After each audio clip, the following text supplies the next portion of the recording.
একদিন হুসাইন রাদিয়াল্লাহু তাআলা আনহু আমার রাসূলকে বলতেছেন, না না, বলেন আল্লাহর কাছে আপনি বেশি দামি নাকি আমি বেশি দামি?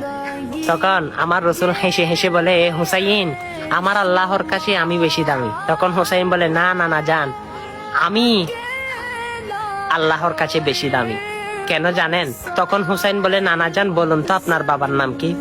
তখন আমার রাসূল বলে, আমার বাবার নাম হযরত আব্দুল্লাহ। তখন হুসাইন বলে, আমার বাবার নাম কি জানেন? নানা জান, আমার বাবার নাম হচ্ছে শেরে হুদা মাওলা আলী। সুবহানাল্লাহ। যিনি হযরত রাহমাতাল লিল আলামিনের খাত মুবারকে উঠেছে। আল্লাহু আকবার। শুধু তাই না, আমার রাসূল হাসতে লাগলো। তখন আবার জিজ্ঞেস করতে লাগলো, হুসাইন, নানা জান আপনার মায়ের নাম কি? তখন আমার রাসূল বলে, আমার মায়ের নাম হচ্ছে হযরতে আমেনা।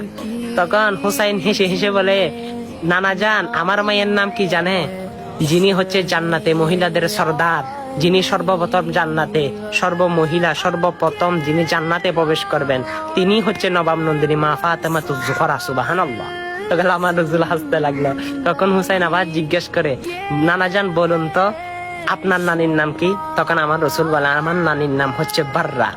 তখন হুসাইন হেসে বলে, আমার নানির নাম কি জানেন? আমার নানির নাম হচ্ছে মা হাতিজাতুল কুবরা, যিনি কে আল্লাহ রব্বুল আলামিন স্বয়ং সালাম পাঠিয়েছেন, যিনি কে আল্লাহ রব্বুল আলামিন মৃত্যুর পর তার কবরে 3টা প্রশ্নের জবাব দিয়ে দিয়েছেন। সুবহানাল্লাহ। শুধু তাই না, তখন আমার রাসূল হাসতে লাগলো। হুসাইন বলে, নানা জান এবার বলেন তো আপনার নানার নাম কি? তখন আমার রাসূল বলে, আমার নানার নাম হচ্ছে ওয়াহাব জোহরি। তখন হুসাইন হেসে হেসে বলে, আমার নানার নাম কি জানেন?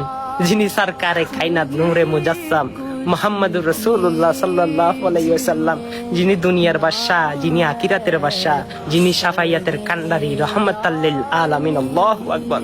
সকল নবীদের সর্দার। তখন আমার রাসূল বলে ফেলল, হুসাইন, দেখলাম, আমি বুঝলাম তুমি আমার থেকে বেশি দামি। আল্লাহু আকবার। দেখেন আমার রাসূল হুসাইনকে কত ভালোবাসতো।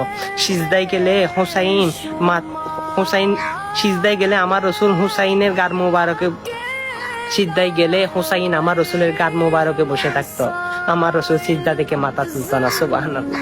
এই সুন্দর সুন্দর ইতিহাসগুলো মানুষের কাছে পৌঁছান, আমার রাসূলের শাফায়াত হাসরের ময়দানে পাবেন। আমিন।